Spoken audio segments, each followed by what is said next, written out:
Grudges. Can't have it. Can't have it. I said, you said you had some grudges. Who are your grudges against? Well, number one, and my wife constantly reminds me to tone down.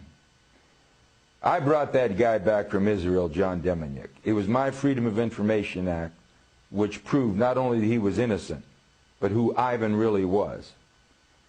The case was so sensitive, members of Congress would say, Jim, I love you, but please, don't involve me. I sent my evidence to the Sixth Circuit Court in Cincinnati.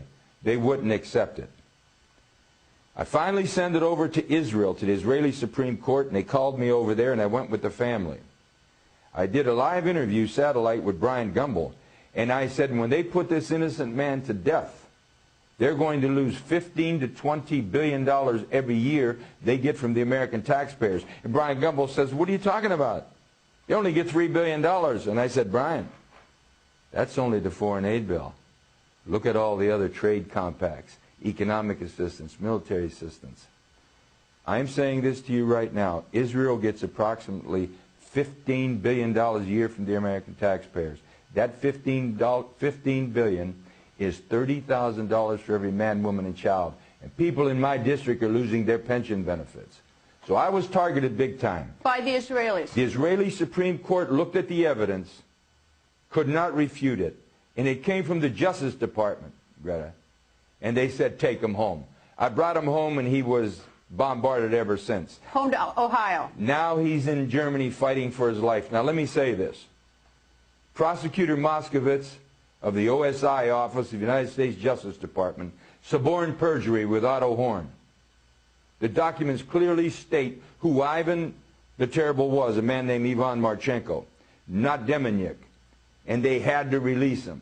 And now they can't live with it. They couldn't live with Jim Traficant, having beaten him in 1983. I was a walking symbol of defiance. And now they have this man in Germany. And if someone doesn't look into this, the American people should be ashamed of themselves. When you allow one American to be violated, you threaten the freedoms of every American. And I can't understand this, why no one in Congress is raising their voice. And the reason is very simple. And this may be you don't want to hear, I don't know.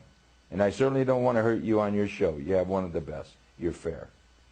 But I believe that Israel has a powerful stranglehold on the American government. They control both members of the House and the Senate. They have us involved in wars of which we have little or no interest.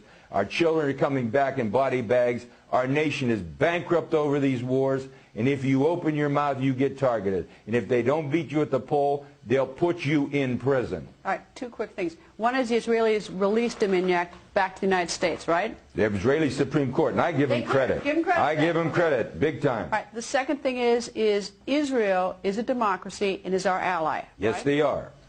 So you have no... And they should be our ally. Okay. They are our friend over in that troubled part of the world. So explain to me what you see as, why you target or why you have a grudge against the Israelis. The grudge is not necessarily a grudge.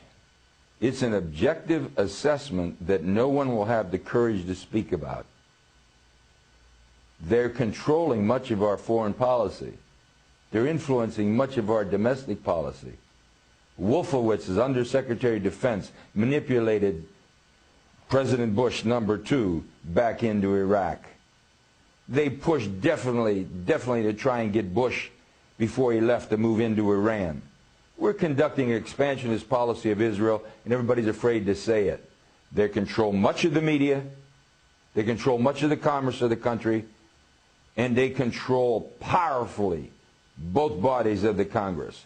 They own the Congress. Are you an anti-Semite? No, I'm not. That's exactly what they're going to say, and I expect that. What I am is an American. And you see, I think America comes first. And we have a one-sided foreign policy in the Mideast. And we've alienated Arabs who have no way of fighting. So what they've done, and I predicted this on the House floor, is they would export violence to America. And they have. They have no other way to fight. I think President Obama knows this. I think he sees this. I think he wants to do something. I think his hands are tied. And I think he's dancing between the raindrops, trying to figure how I can politically machinate some scenario to mitigate these problems. Greta, I'm saying this. America is in danger if America doesn't take back the government. without foreign interference.